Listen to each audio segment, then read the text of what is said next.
Hello friends, super magic રસોઈમાં મિત્રો હું આપનું સ્વાગત કરું છું। આજે હું દહીંવડાની રેસીપી એ પણ ગેસ ચાલુ કર્યા વગર, બ્રેડ કે રવા વગર ઇન્સ્ટન્ટ તમારી સાથે દહીંવડાની રેસીપી શેર કરું છું। તો તમને ચોક્કસ આ વિડીયો ગમશે। ગમે તો લાઈક કરજો, શેર કરજો અને સબસ્ક્રાઈબ કરવાનું તો ભૂલતા જ નહીં। તો મિત્રો હવે ફૂલ ઉનાળો આવી ગયો છે અને હવે આપણને ઠંડુ ઠંડુ ખાવાની ઈચ્છા થાય છે।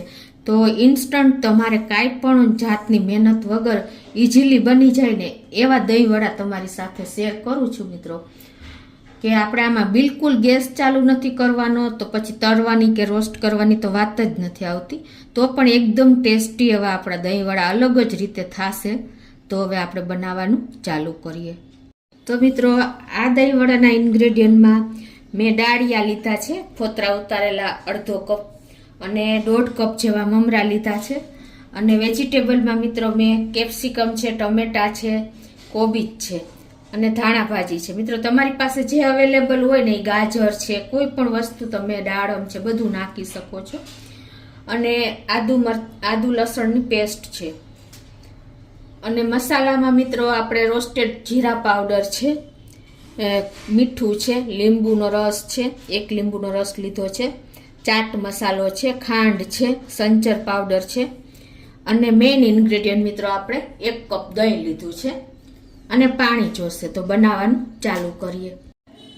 તો પહેલાં તો મિત્રો આપણે જે આ મમરા લીધા છે ને 1.5 કપ, એમાં એટલું જ આપણે સામે 1.5 કપ જેવું પાણી નાખીને અને એને આપણે થોડી વાર આ રીતે રાખી દેશું। એટલે શું કે આપણા મમરા ફૂલી જશે અને જે માટી કચરો હોય ને એ પણ એકદમ સરસ ક્લીન થઈ જશે મમરા। આપણા મમરા સેજ પલળે છે ને ત્યાં જ આપણે હવે દહીં આપણે જે ઠંડુ લીધું છે મેં 1 કપ, તો એને આપણે એમાં ટેસ્ટ એકોર્ડિંગ મીઠું નાખી દેશું। અડધી ટીસ્પૂન જેવું મીઠું નાખું છું અને આપણે 3 ટેબલ સ્પૂન જેવી ખાંડ નાખું છું। તમારે જે ગળાશ કરતા હોય ને એ પ્રમાણે તમે નાખી શકો છો।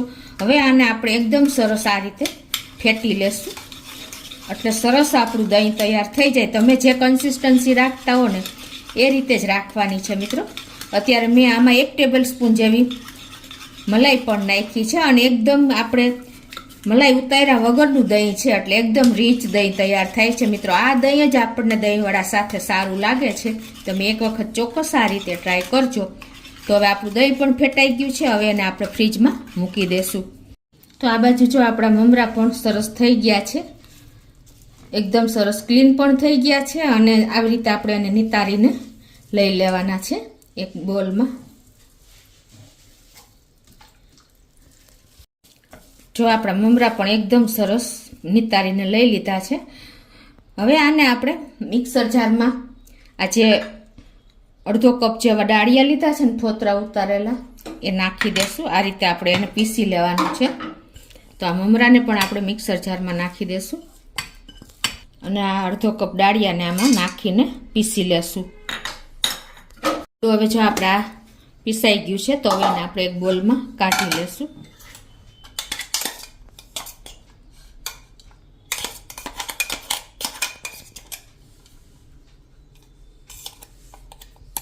હવે આમાં આપણે મસાલા કરી લેશું અને આ જે વેજીટેબલ એકદમ ઝીણા સમારેલા છે એ નાખી દેશું। તો 1 ટેબલ સ્પૂન જેવી અત્યારે હું કોબી પણ નાખું છું, 1 ટેબલ સ્પૂન જેવા ટમેટા અને 1 ટેબલ સ્પૂન જેવું કેપ્સિકમ લીધું છે અને આદુ લસણની પેસ્ટ મેં કરી છે 1 ટેબલ સ્પૂન જેવી, એ નાખી દેશું।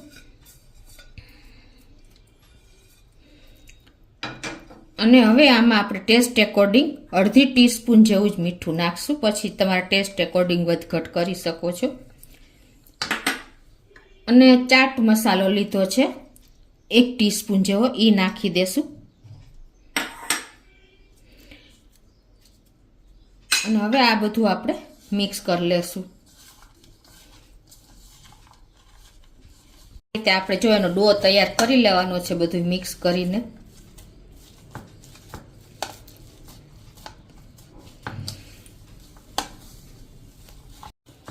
અને હવે આમાં આપણે અડધા લીંબુનો રસ નાખી દેશું। ચાટ મસાલો અને લીંબુ એને હિસાબે એકદમ આ ચટપટા આપણા વડા તૈયાર થશે. તમે આને ચાટ કયો તો પણ ચાલે, નાસ્તો કયો તો પણ ચાલે, અને દહીંવડા, આનું નામ આપણે દહીંવડા અત્યારે આપ્યું છે, પણ એકદમ ટેસ્ટી. આપણે આ તમે બોલ્સ ચાખશો ને તો તમને ભેળનો પણ સ્વાદ આવશે. એટલે 4 in 1 આપણે આ રેસીપી તૈયાર થાય છે. હવે આમાં આપણે થોડી એવી ધાણા ભાજી પણ નાખી દેશું. હવે મિત્રો આ એકદમ ચટપટો અને ટેસ્ટી આપણો જો ડો તૈયાર થઈ ગયો છે. હવે આને આપણે બોલ્સ વારી લેશું. જેમ આપણે દહીંવડાના બોલ તૈયાર કરી છે ને એ જ રીતે આપણે આના બોલ વારી લેવાના છે. આને તમે રાઉન્ડ ન આપો તો થોડાક આ રીતે વાળીને ચપટા પણ કરી શકો છો. આ રીતે આપણે બધા બોલ તૈયાર કરતા જઈએ. તો આ રીતે જો આપણે બોલ વારી લીધા છે, એકદમ ટેસ્ટી અને ચટાકેદાર આપણા બોલ તૈયાર થયા છે. અને આ બાજુ મેં જો ગ્રીન ચટણી બનાવી છે, એમાં મેં 2 મરચાં લીધા છે અને 2 ટેબલસ્પૂન જેવી ધાણા ભાજી છે, અને સેવ છે 1 ટેબલસ્પૂન જેવી, અને લીંબુ છે, મીઠું છે અને ખાંડ છે. તો આ ચટણી એકદમ ટેસ્ટી અને ચટાકેદાર થાય છે મિત્રો. અને આ ચટણીની રેસીપી પણ મેં મારા વિડીયોમાં મૂકેલી છે, તો તમે ખાસ જોઈ લેજો. અને આ ગળી ચટણી છે, એટલે કે આંબલી ખજૂરની ચટણી છે. આ ચટણીમાં મેં 2 પીસ જેવા આંબલીના મોટા લીધા છે, 1 ફિંગર જેવડી આંબલી, અને એની સામે મેં અડધો કપ જેવો ખજૂર નાખ્યો છે મિત્રો.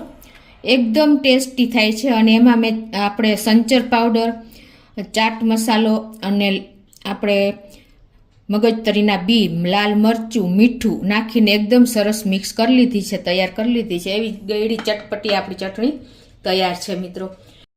તો આ બાજુ આપણે બોલ વારીને પણ તૈયાર જો એકદમ ટેસ્ટી અને ચટાકેદાર તૈયાર થયા છે.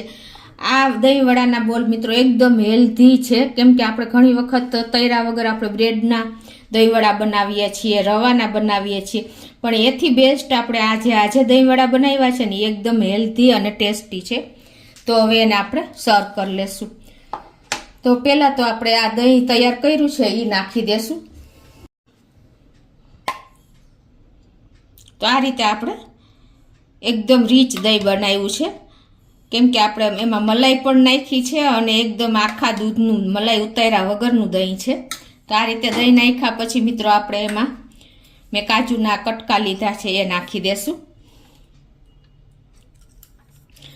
આપણે આ એકદમ રીચ દહીંવડા તૈયાર થયા છે, હેલ્ધી પ્લસ રીચ. અને ઉપરથી આપણે આ રીતે કિસમિસ પણ નાખી દેશું. મિત્રો હવે આટલું નાખ્યા પછી જો તમારે મસાલાની ચટણી નાખવી હોય તો નાખી શકો છો. તો આટલું તમે કરશો ને તો પણ ઇનફ થઈ જાય છે. એકદમ રીચ આપણા દહીંવડા તૈયાર થયા છે. હવે એમાં આપણે આ રોસ્ટેડ જીરાનો પાવડર પણ થોડોક એવો નાખી દેશું.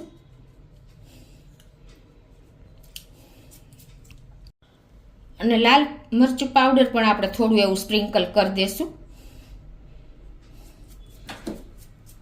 અને એમાં આપણે હવે આ ગ્રીન ચટણી લીધી છે એ નાખી દેશું.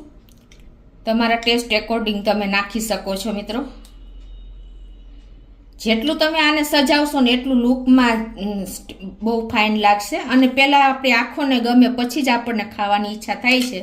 તો આ રીતે તમે એકદમ હેલ્ધી, ટેસ્ટી અને ચટાકેદાર દહીંવડા તૈયાર કરી શકો છો મિત્રો. આ રીતે હવે આપણે ગળી ચટણી પણ નાખી દેશું.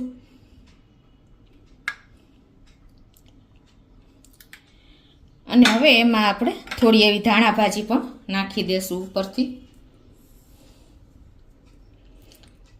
જોતા જ મોઢામાં પાણી આવી જાય ને મિત્રો, એવા આપણા દહીંવડા તૈયાર થયા છે. અને ઉપરથી આપણે થોડા એવા દાડમના દાણા પણ નાખી દેશું. તો મિત્રો જો આપણા ઇન્સ્ટન્ટ તૈરા વગર એકદમ હેલ્ધી બ્રેડ કે રવા વગર કે આપણે રોસ્ટ કર્યા વગરના ઇન્સ્ટન્ટ દહીંવડા તૈયાર છે. તમને જોતા જ આમ મોઢામાં પાણી આવી જાય ને એવા ચટાકેદાર આપણા દહીંવડા. કોઈ પણ ગેસ્ટ આવી જાય ને તો તમે ઇન્સ્ટન્ટ આ રીતે બનાવી શકો છો. તો મિત્રો હવે તમે આને શું નામ આપશો ને મને કોમેન્ટ બોક્સમાં જણાવજો. આને આપણે ચાટ કરી શકીએ, ભેળ પણ કહી શકીએ, દહીંવડા પણ કહી શકીએ અને ઇન્સ્ટન્ટ નાસ્તો પણ કહી શકીએ મિત્રો. તો મિત્રો મોઢામાં મેલ્ટ થઈ જાય ને એવા આપણા દહીંવડા તૈયાર થયા છે. તમે જોઈ શકો છો, જો ચમચી અડાડતા જ ભાંગી જાય ને એવા દહીંવડા આપણા તૈયાર છે. તો તમને ચોક્કસ મારો વિડીયો ગમે તો લાઈક કરજો, શેર કરજો અને સબસ્ક્રાઈબ કરવાનું તો ભૂલતા જ નહીં.